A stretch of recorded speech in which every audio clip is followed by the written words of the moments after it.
Olá! Hoje retornaremos ao mesmo assunto do nosso último encontro psicanalítico, quando falamos em luto e perda e as 5 etapas do processo. Pois percebemos que houve um grande interesse com perguntas e dúvidas relacionadas ao tema. Vamos começar a falar da Elisabeth Kübler-Ross.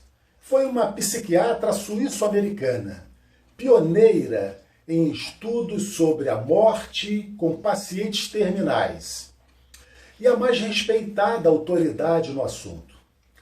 A doutora Kübler-Ross, depois de longos anos de estudos, descobriu que o luto passa por 5 estágios descritos em seu livro em 1969, que fala sobre a morte e o morrer. Falamos então de perdas e lutos e das 5 fases do processo, que são a negação, a raiva, a barganha, a depressão e a aceitação. Luto, como já dissemos, é uma palavra que acompanha o ser humano desde sempre. Principalmente quando perdemos alguém de quem gostamos muito. É uma espécie de despedida. Mas afinal, o que é o luto? Como se processa? É mesmo necessário esse doloroso processo?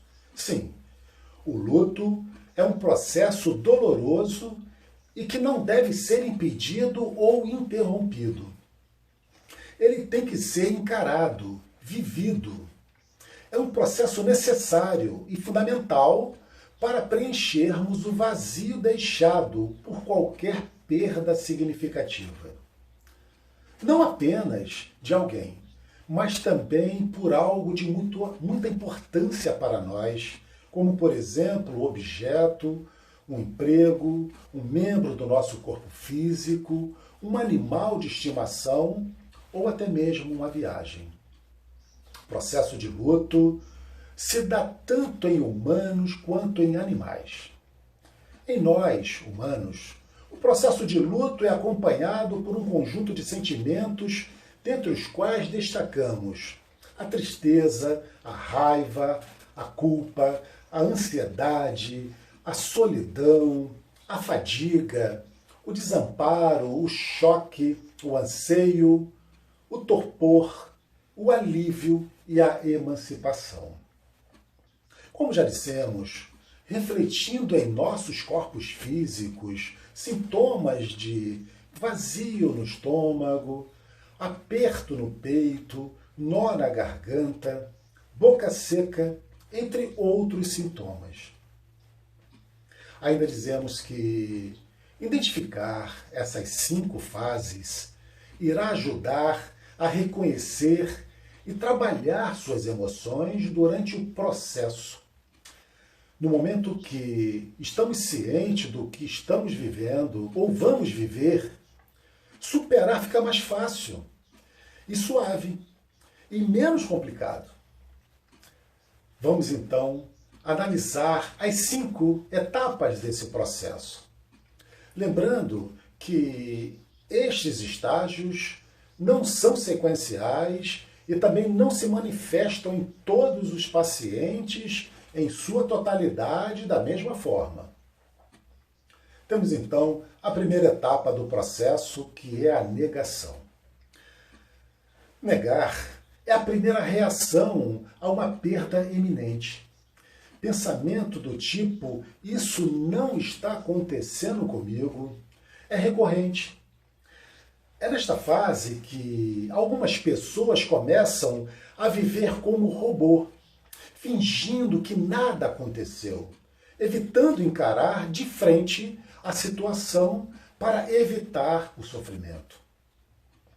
É o momento em que nos parece impossível a perda, em que não somos capazes de acreditar.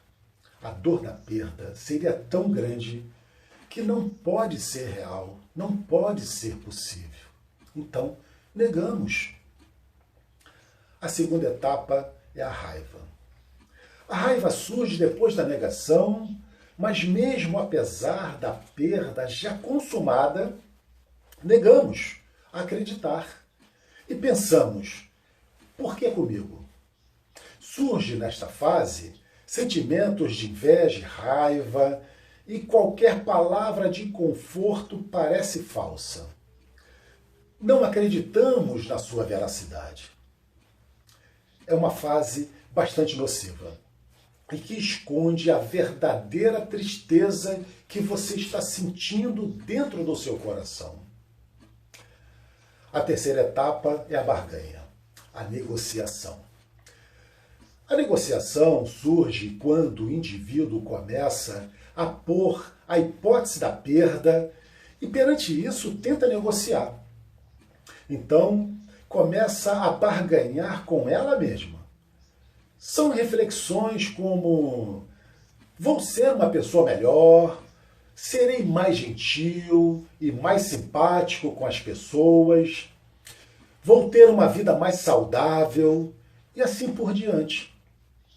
Nesse estágio, uma pessoa que, por exemplo, esteja passando por uma doença que a mantém impossibilitada de continuar nas suas atividades, começa a ficar mais serena, mais reflexiva e até humilde. Se a saúde não se restabelece, mesmo tendo barganhado consigo mesma, ela passa a utilizar outros recursos. E como já dissemos, negociamos até com Deus, sob forma de pactos, promessas, sacrifícios e acordos, para que tudo volte ao normal. É nesta fase que aceitamos determinadas condições, na tentativa de evitarmos a perda total, muito comum em final de relacionamentos. A quarta etapa é a depressão. A depressão surge quando o indivíduo toma consciência de que a perda é inevitável, é incontestável, não há como escapar à perda. Sentindo o espaço vazio da coisa ou da pessoa que perdeu, toma consciência de que nunca mais irá ver aquela pessoa. E, com o desaparecimento dela, todas as lembranças associadas ganham um novo valor.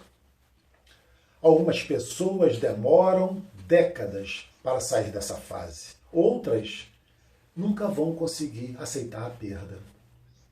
Nesta fase, quem estiver próximo a estas pessoas deve ficar atentos, pois nesta fase a pessoa em questão se isola totalmente do mundo, do convívio social.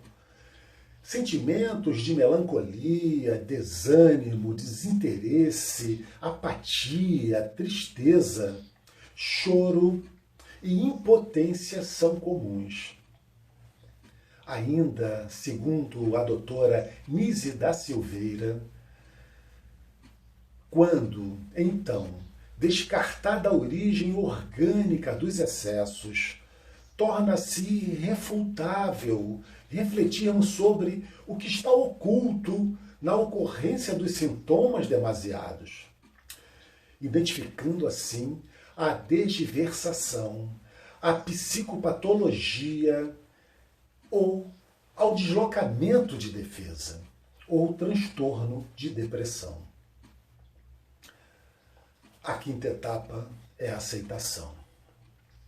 Aqui se inicia o processo da aceitação da perda com paz e tranquilidade, pois já não se nega mais, não se revolta e nem se negocia. O estado de depressão foi substituído pela aceitação, mudando a perspectiva e preenchendo o espaço vazio. E, para finalizarmos, temos que tornar a dizer que, em todo esse processo de luto e perda, é fundamental que estejamos atentos para, no tempo certo, fazermos as nossas reprogramações cognitivas e, assim, retornarmos às nossas vidas saudáveis, serenas e normais. Por hoje, ficaremos por aqui. Retornaremos na próxima quarta-feira. Se gostaram, curtam, comentem, compartilhem, visitem as nossas redes sociais. Paz para todos e até a próxima.